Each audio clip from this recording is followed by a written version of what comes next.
Selamat datang di presentasi kita tentang prinsip-prinsip pengelolaan pembangunan berwawasan lingkungan.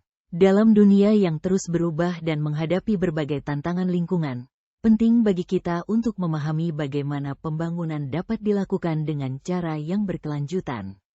Pembangunan berwawasan lingkungan bukan hanya tentang mengurangi dampak terhadap alam, tetapi juga tentang menciptakan keseimbangan antara kebutuhan manusia, kelestarian sumber daya, dan keadilan sosial. Pada kesempatan ini, kita akan menjelajahi prinsip-prinsip utama yang mendasari pendekatan ini dan bagaimana kita dapat mengaplikasikannya dalam upaya kita menuju masa depan yang lebih hijau dan berkelanjutan. Mari kita mulai. Prinsip pertama yang kita bahas adalah tentang pembangunan yang berkelanjutan dan bagaimana kita dapat memastikan bahwa kita memenuhi kebutuhan saat ini tanpa mengorbankan kemampuan generasi mendatang. Ini berarti bahwa dalam merencanakan dan melaksanakan pembangunan, kita harus memperhatikan kebutuhan sekarang, seperti pangan, air bersih, dan tempat tinggal, tetapi juga memikirkan bagaimana keputusan kita saat ini akan memengaruhi kemampuan anak cucu kita untuk memenuhi kebutuhan mereka di masa depan. Misalnya, jika kita terus mengambil sumber daya alam tanpa memperhatikan keberlanjutan, kita bisa mengalami kelangkaan dan masalah lingkungan yang serius di masa depan. Selanjutnya, pembangunan yang berkelanjutan juga membutuhkan integrasi antara aspek ekonomi, sosial, dan lingkungan. Ini berarti bahwa kita tidak bisa hanya fokus pada pertumbuhan ekonomi saja, tetapi juga harus memperhatikan aspek sosial seperti kesetaraan dan keadilan, serta aspek lingkungan seperti konservasi alam dan pengurangan polusi. Hanya dengan mencapai keseimbangan di antara ketiga aspek ini kita bisa mencapai pembangunan yang benar-benar berkelanjutan. Terakhir, efisiensi penggunaan sumber daya menjadi kunci dalam pembangunan yang berkelanjutan. Kita harus mengelola sumber daya alam dengan bijaksana dan efisien agar tetap berkelanjutan dalam jangka panjang.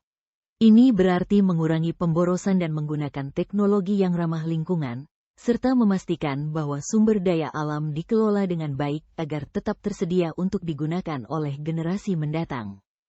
Prinsip kedua dalam pembangunan berwawasan lingkungan adalah konservasi sumber daya alam. Ini berarti kita harus melindungi dan menjaga sumber daya alam agar tetap berkelanjutan untuk generasi mendatang. Ada beberapa komponen penting dalam prinsip ini. Pertama, melindungi keanekaragaman hayati. Keanekaragaman hayati mencakup berbagai macam ekosistem, spesies tumbuhan, dan hewan. Keanekaragaman hayati sangat penting karena mendukung keseimbangan ekosistem, memastikan adanya sumber daya alami, dan berperan dalam menjaga kualitas hidup kita. Ketika kita mengurangi keanekaragaman hayati, kita juga mengurangi kemampuan lingkungan untuk mendukung kehidupan manusia. Oleh karena itu, upaya untuk melestarikan ekosistem dan spesies menjadi krusial. Kedua, mengelola sumber daya alam dengan bijaksana. Dalam pembangunan, kita seringkali membutuhkan bahan mentah seperti kayu, air, dan mineral. Namun, penggunaan sumber daya alam ini harus dilakukan dengan cara yang tidak merusak lingkungan. Kita harus meminimalkan dampak negatif pada ekosistem, seperti deforestasi dan pencemaran, sambil memastikan bahwa sumber daya ini tetap tersedia di masa depan. Ini bisa berarti mencari sumber alternatif atau menggunakan teknologi yang lebih efisien untuk mengurangi penggunaan sumber daya. Terakhir, meningkatkan daur ulang dan penggunaan kembali material. Daur ulang adalah cara efektif untuk mengurangi limbah dan tekanan pada sumber daya alam. Dengan mendorong daur ulang dan penggunaan kembali material, kita dapat mengurangi jumlah sampah yang masuk ke tempat pembuangan akhir, sekaligus menghemat sumber daya alam. Ini juga membantu mengurangi emisi karbon dan jejak lingkungan secara keseluruhan. Prinsip konservasi sumber daya alam sangat penting dalam menjaga kesehatan planet kita dan memastikan bahwa kita memiliki sumber daya yang cukup untuk mendukung kehidupan kita sekarang dan di masa depan. Prinsip ketiga dalam pembangunan berwawasan lingkungan adalah minimalisasi limbah dan polusi. Prinsip ini menggarisbawahi pentingnya mengurangi limbah dan polusi dalam setiap aspek pembangunan untuk menjaga lingkungan tetap sehat dan berkelanjutan.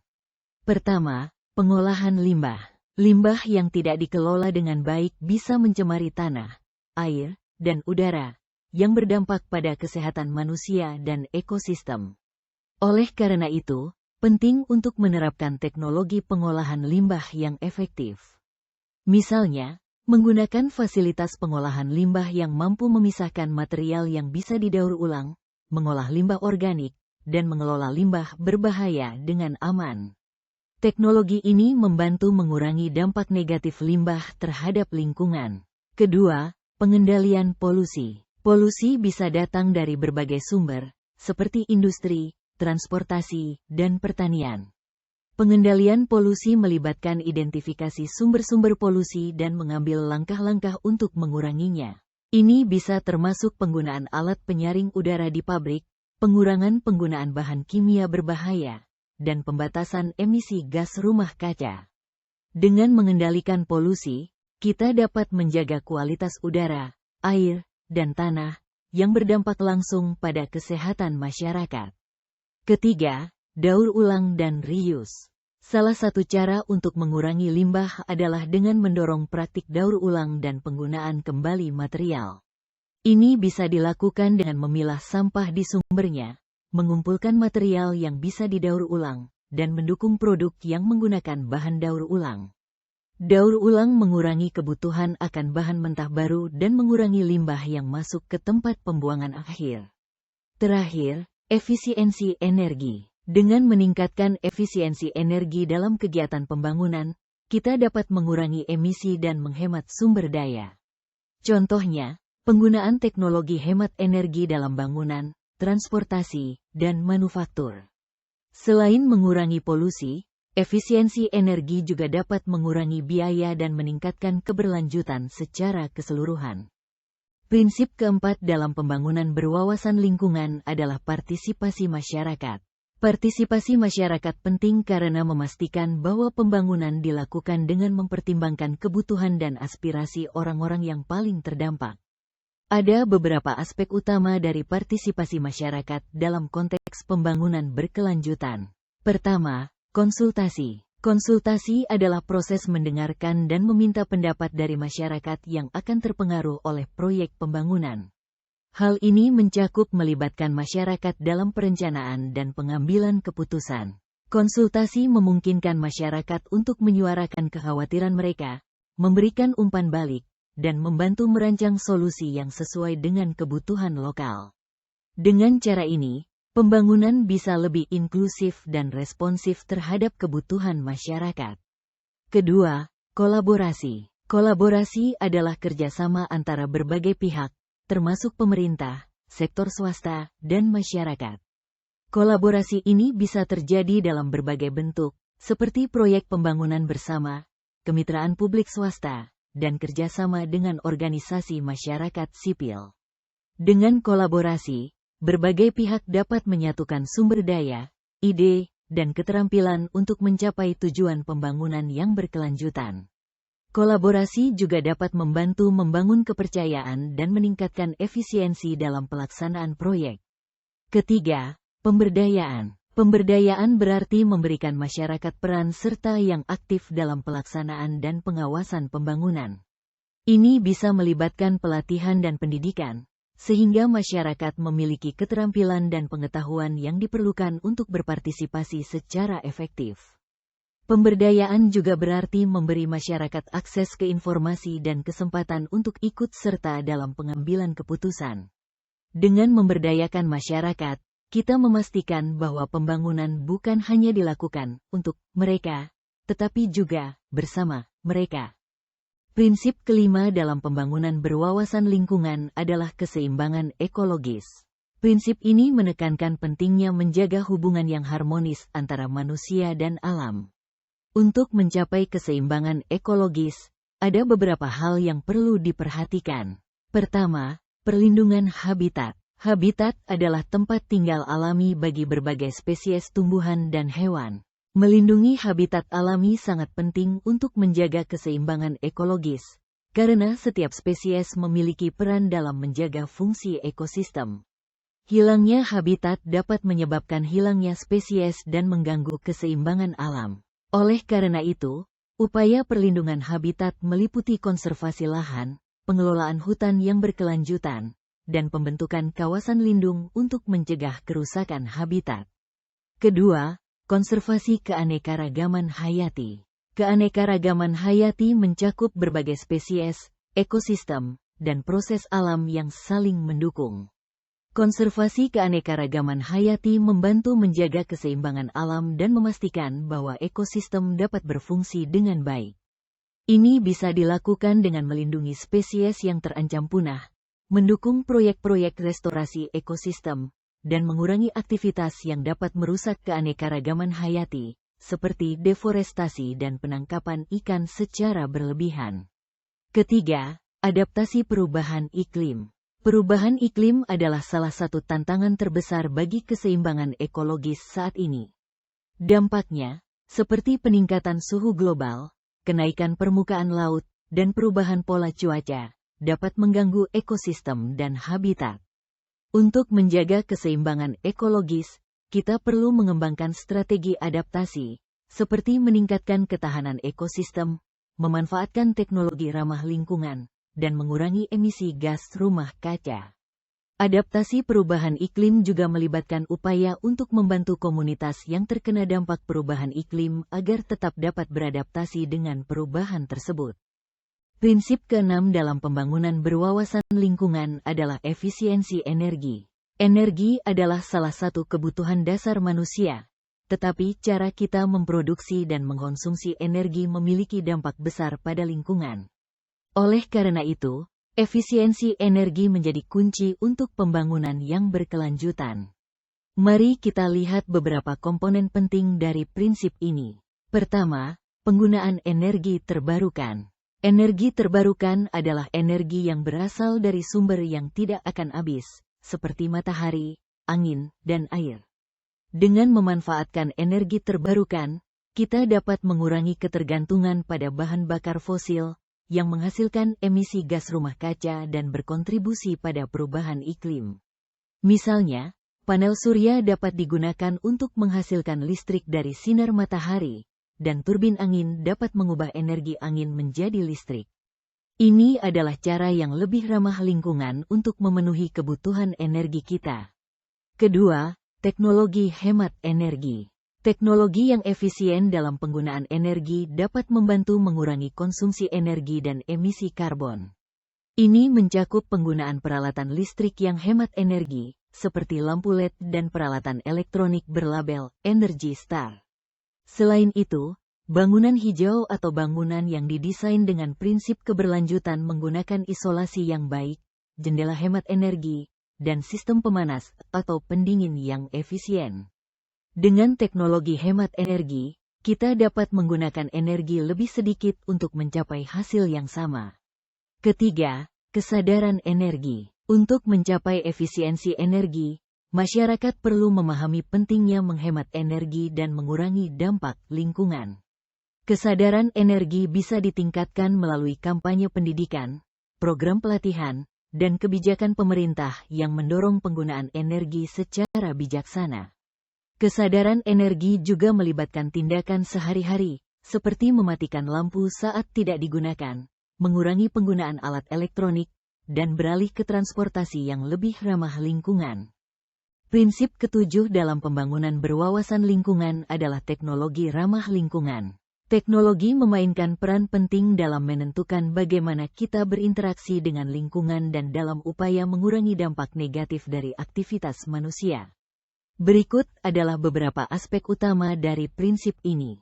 Pertama, inovasi teknologi. Inovasi teknologi ramah lingkungan adalah kunci untuk menciptakan sistem yang lebih efisien, bersih, dan berkelanjutan. Inovasi ini mencakup pengembangan teknologi yang mengurangi konsumsi sumber daya, mengurangi emisi karbon, dan meningkatkan efisiensi. Contohnya, kendaraan listrik dan hibrid yang menggunakan energi lebih sedikit dibandingkan kendaraan berbahan bakar fosil, atau teknologi pertanian yang mengurangi penggunaan pestisida dan air. Kedua, Manajemen limbah. Teknologi dapat digunakan untuk mengelola limbah dengan aman dan ramah lingkungan. Ini meliputi penggunaan sistem pengolahan limbah yang canggih, yang mampu menghilangkan kontaminan dan meminimalkan dampak lingkungan. Teknologi ini juga dapat membantu dalam daur ulang limbah organik untuk menghasilkan kompos, atau mengubah limbah menjadi energi melalui proses biogas. Ketiga, energi terbarukan. Teknologi ramah lingkungan juga mencakup penggunaan energi terbarukan, seperti energi surya, angin, dan air. Teknologi ini membantu mengurangi ketergantungan pada bahan bakar fosil, yang merupakan sumber utama emisi karbon. Penggunaan energi terbarukan membantu mengurangi jejak karbon dan mendukung upaya global dalam mengatasi perubahan iklim. Terakhir, daur ulang dan reuse. Teknologi ramah lingkungan memungkinkan kita untuk mendaur ulang dan menggunakan kembali material yang biasanya menjadi limbah. Ini termasuk teknologi yang dapat memisahkan dan mengolah material untuk didaur ulang, serta teknologi yang mendukung penggunaan kembali material dalam proses produksi. Daur ulang dan reuse membantu mengurangi tekanan pada sumber daya alam dan mengurangi jumlah limbah yang harus dibuang ke tempat pembuangan akhir. Dengan prinsip teknologi ramah lingkungan, kita dapat memastikan bahwa teknologi digunakan untuk mendukung pembangunan berkelanjutan, mengurangi dampak negatif pada lingkungan, dan mendorong inovasi yang berkontribusi pada keseimbangan ekologi. Teknologi ramah lingkungan memungkinkan kita untuk mencapai tujuan pembangunan tanpa mengorbankan kesehatan planet kita. Kesimpulan dari prinsip-prinsip pembangunan berwawasan lingkungan adalah bahwa penerapan secara komprehensif dari prinsip-prinsip ini sangat penting untuk mencapai pembangunan yang berkelanjutan. Tidak hanya tanggung jawab pemerintah, tetapi juga keterlibatan aktif dari sektor swasta dan partisipasi masyarakat sangat dibutuhkan dalam mengimplementasikan praktik-praktik terbaik dalam pengelolaan sumber daya alam dan perlindungan lingkungan. Kolaborasi antara berbagai pihak ini akan memungkinkan pembangunan yang seimbang, memperhatikan kebutuhan saat ini tanpa mengorbankan kemampuan generasi mendatang. Kaitannya dengan tujuan pembangunan berkelanjutan, SDGs. Prinsip-prinsip ini secara langsung terkait dengan beberapa SDGs, termasuk tujuan 7, energi terbarukan dan terjangkau, tujuan 12, konsumsi dan produksi yang bertanggung jawab, tujuan 13, tindakan untuk mengatasi perubahan iklim, tujuan 14, kehidupan bawah air, dan tujuan 15, kehidupan darat. Implementasi prinsip-prinsip pembangunan berwawasan lingkungan dapat membantu mencapai tujuan-tujuan ini dengan menjaga keseimbangan ekologi, mengurangi emisi karbon, dan melindungi keanekaragaman hayati. Melalui kerjasama lintas sektor dan partisipasi aktif masyarakat, kita dapat mencapai tujuan-tujuan pembangunan berkelanjutan sebagaimana diuraikan dalam SDGs. Dengan demikian, prinsip-prinsip ini bukan hanya relevan untuk menjaga keseimbangan alam, tetapi juga merupakan bagian integral dari agenda global untuk membangun dunia yang lebih adil, hijau, dan berkelanjutan bagi semua. Pembangunan berwawasan lingkungan melibatkan berbagai prinsip yang mendukung keberlanjutan dan keseimbangan antara pertumbuhan ekonomi, perlindungan lingkungan, dan kesejahteraan sosial. Pada mind map ini, kita akan melihat prinsip-prinsip utama yang harus diterapkan untuk mencapai pembangunan yang berkelanjutan. Setelah mempelajari prinsip-prinsip pembangunan berwawasan lingkungan, mari kita merenungkan bagaimana prinsip-prinsip ini dapat diimplementasikan dalam berbagai konteks. Dengan perluasan perkebunan kelapa sawit di Kalimantan Selatan, muncul berbagai tantangan lingkungan dan sosial yang perlu dipertimbangkan. Peningkatan produksi kelapa sawit mungkin mendukung pertumbuhan ekonomi, tetapi apa konsekuensinya terhadap lingkungan? Mari kita pikirkan, bagaimana perluasan perkebunan kelapa sawit dapat memengaruhi keanekaragaman hayati dan ekosistem lokal? Bagaimana perubahan lahan ini berdampak pada habitat alami, dan apa saja dampak jangka panjangnya pada spesies yang hidup di sana? Selain itu, perluasan perkebunan kelapa sawit sering dikaitkan dengan deforestasi dan degradasi lahan. Bagaimana kita bisa menyeimbangkan kebutuhan ekonomi dengan perlindungan hutan dan lahan? Diskusikan bagaimana deforestasi untuk perkebunan kelapa sawit dapat meningkatkan risiko bencana alam, seperti banjir dan longsor, serta bagaimana hal itu mempengaruhi masyarakat setempat. Apa saja tindakan yang dapat diambil untuk meminimalkan dampak ini? Aspek sosial juga perlu diperhatikan. Bagaimana perluasan perkebunan kelapa sawit mempengaruhi masyarakat lokal? Diskusikan potensi konflik atas tanah, perubahan gaya hidup, dan hilangnya mata pencaharian tradisional. Selain itu, bagaimana kita bisa memastikan bahwa pertumbuhan perkebunan kelapa sawit membawa manfaat ekonomi bagi masyarakat tanpa mengorbankan kesejahteraan mereka? Di sisi lain, praktik berkelanjutan dalam industri kelapa sawit bisa menjadi solusi. Apa contoh praktik terbaik dalam pengelolaan perkebunan kelapa sawit yang dapat mengurangi dampak negatif terhadap lingkungan? Diskusikan cara untuk mendorong perusahaan kelapa sawit mengadopsi praktik yang lebih ramah lingkungan, seperti menghindari deforestasi dan mengurangi penggunaan bahan kimia berbahaya. Pertanyaan-pertanyaan ini mengajak kita untuk berpikir secara kritis tentang dampak perluasan perkebunan kelapa sawit di Kalimantan Selatan dan cara-cara untuk mengatasi masalah lingkungan dan sosial yang terkait dengannya. Bagaimana kita bisa memastikan bahwa pembangunan ini tetap berwawasan lingkungan dan membawa manfaat bagi masyarakat lokal, sambil melindungi keanekaragaman hayati dan ekosistem yang berharga? Mari kita diskusikan dan temukan solusi yang berkelanjutan.